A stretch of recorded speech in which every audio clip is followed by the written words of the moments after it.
The Walled Society. Short story. Written by Jorge Majfud. Narrated by Gregory Allen Siders. The Technology of Barbarism. An author's testimony. Uncle Carlos was 30-some-odd years old when they took him in 1972. They said that he had collaborated with some Tupamaro guerrillas who were running loose in the countryside where he worked. I remember him as balding, with a big mustache. He stuttered whenever he got nervous. If he were still alive, I would probably fight a lot, due to political disagreements. Why did you get involved in that? How could you not realize that the Russians had their dictatorship too?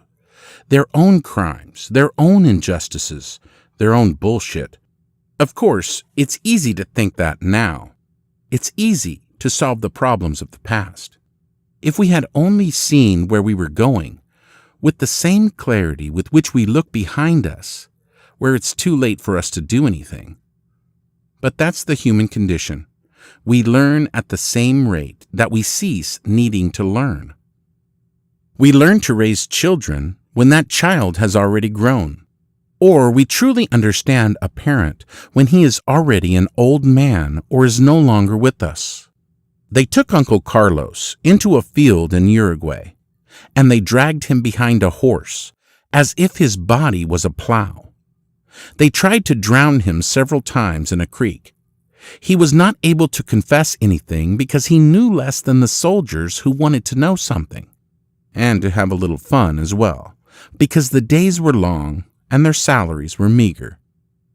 Maybe Carlos made up a name or a place or some detail to make things easier on himself for a moment.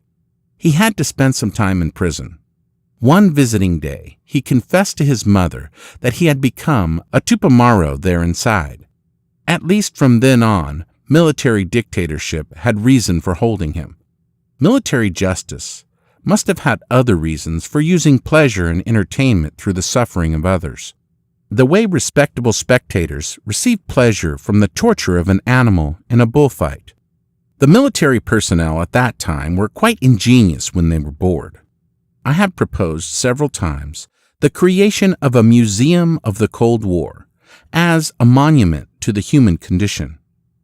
But I have always been told that this would be somewhat inconvenient, something that would not promote understanding among all Uruguayans.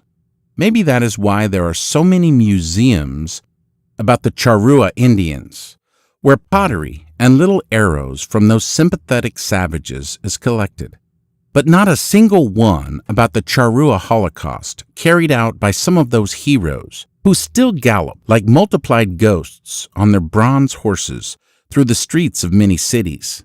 I am certain that the material of such a museum would be diverse, with so many declassified documents here and there, those stero-psychoanalytical confessions that the democracies make every 30 years to relieve their existential conflicts. With so many sexual toys and other curiosities so instructive for students and scholars. For example, one day the soldiers punished a prisoner and pretended that they had castrated him. Then they came by Carlos's cell and showed him a kidney-shaped surgical basin filled with blood. "Today we castrated this guy," one of them said. "Tomorrow it's your turn." The next day, Carlos's groin was monstrously swollen. He had spent the entire night trying to hide his testicles. I heard this story from some of those who had been imprisoned with him. That was when I remembered and understood why my grandmother Joaquina had told someone, secretly, that they had not been able to find her son's testicles.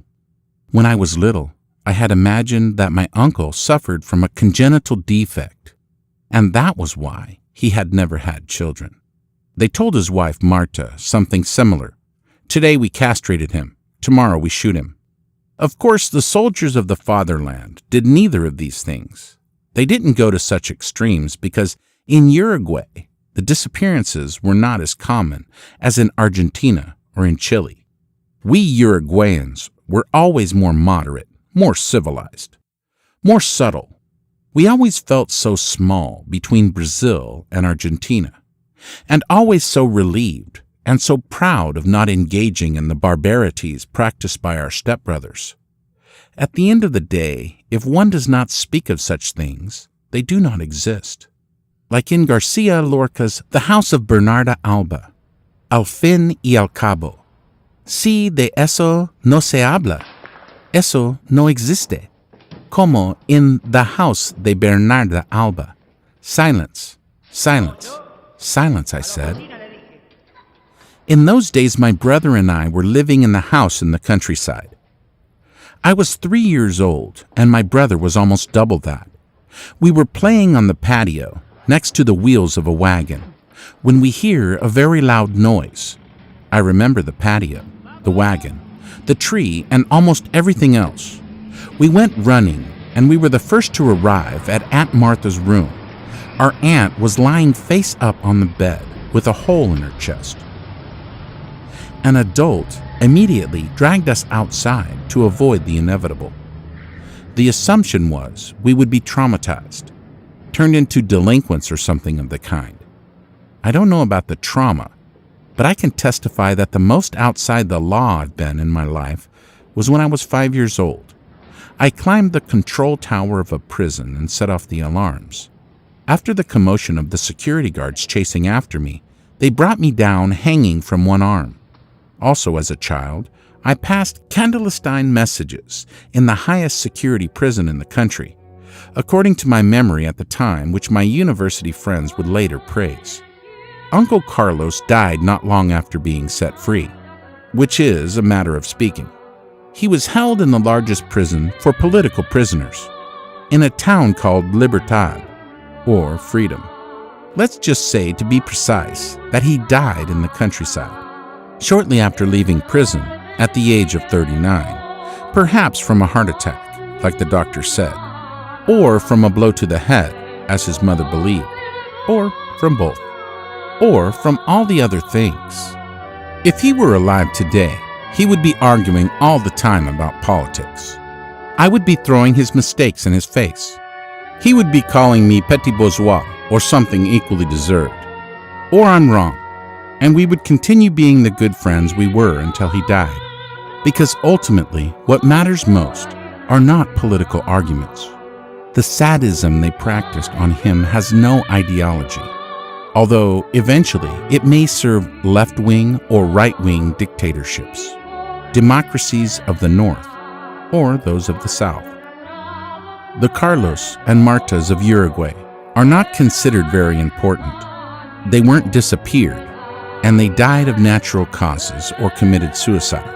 On the other hand, those soldiers with a sense of humor who played at castrating prisoners are today probably poor little old men who make sure that their grandchildren don't watch violence on television, while they explain to them that violence of a lack of morality in today's society has resulted in a loss of fundamental family values.